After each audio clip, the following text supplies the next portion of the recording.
Welcome to From the Pages, and this time we're opening a heavyweight time capsule from the very start of a new decade, the Wrestling World 1980 Special, an issue that captures professional wrestling at a moment when the sport is still raw, territorial, and unforgiving, but already obsessed with hierarchy, dominance, and proof.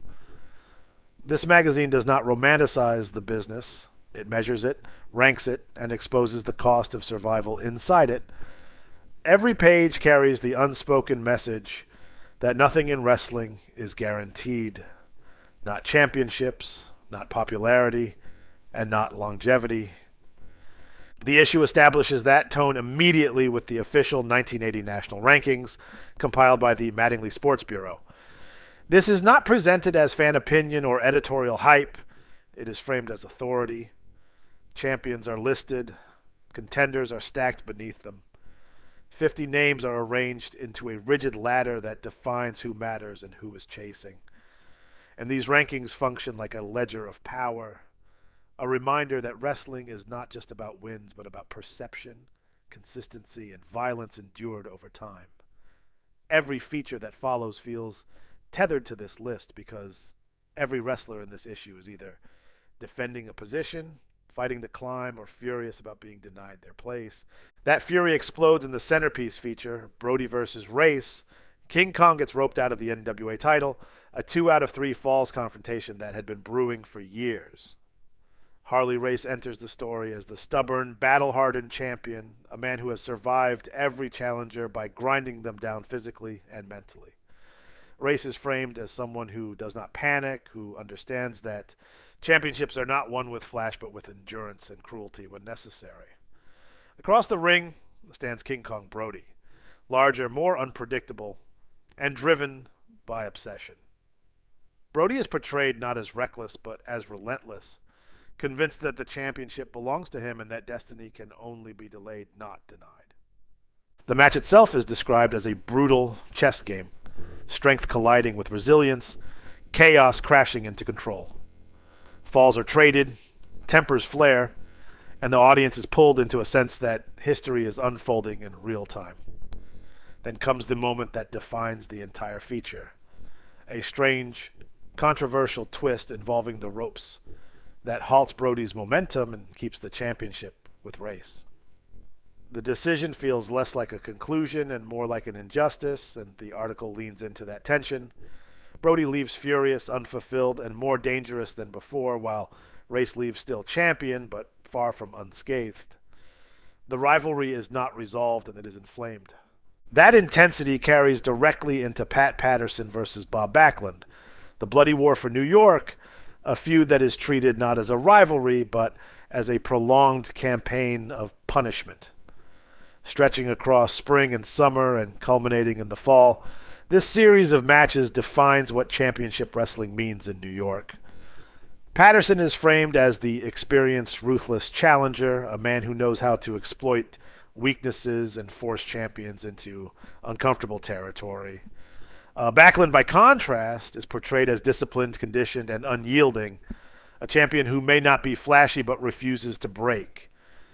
The violence escalates as steel cages come into play. Blood becomes unavoidable.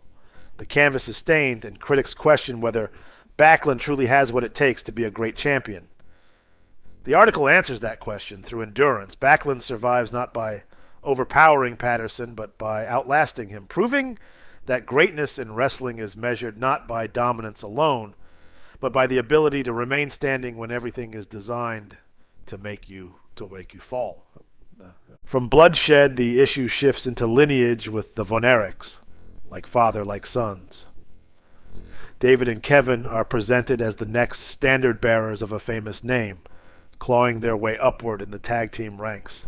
Their rise is framed as a blend of talent, unity, and inheritance, with Fritz Von Erich's approval hovering over every success. This is tag team wrestling depicted as legacy, where every win carries the weight of expectation and history. That sense of momentum collapses into menace with Victor Rivera's war against the world. Rivera's transformation from fan favorite to feared enforcer is documented as a deliberate choice. The article describes his new approach through broken bones, scarred opponents, and an emotional detachment that replaces crowd-pleasing theatrics with cold efficiency.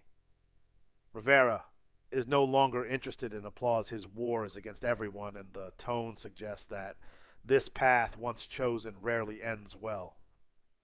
The magazine then heads west with Steve Strong, the California Beach Boy, set to outbattle Star, profiling a wrestler whose image blends sunshine and steel.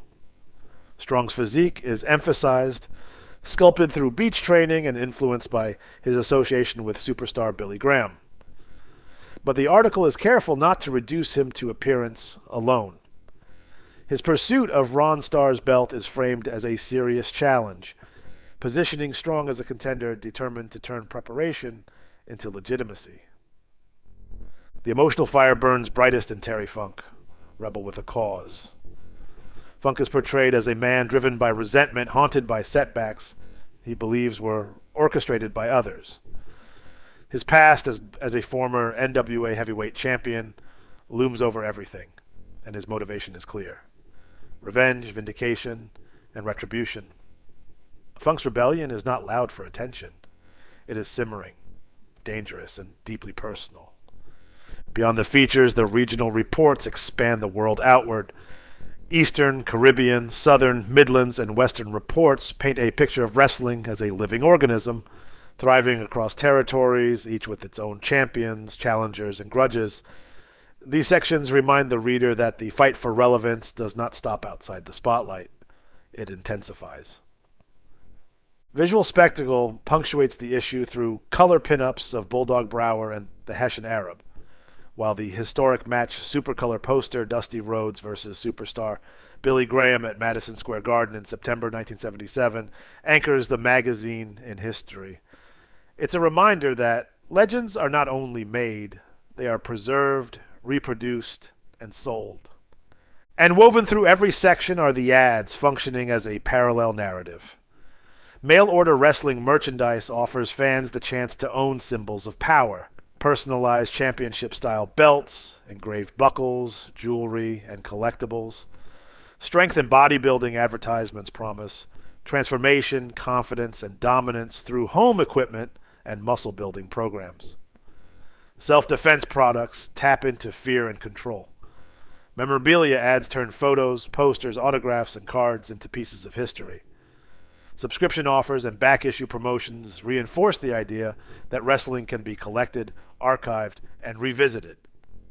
Even the classified-style ads, packed with business schemes and novelty items, reflect the ambition and hustle of the audience itself. By the time the final page turns, Wrestling World 1980 Special stands as a complete portrait of a sport obsessed with hierarchy, survival, and proof. Champions are tested, challengers are denied, legacies are built in blood and controversy, and the chase never truly ends.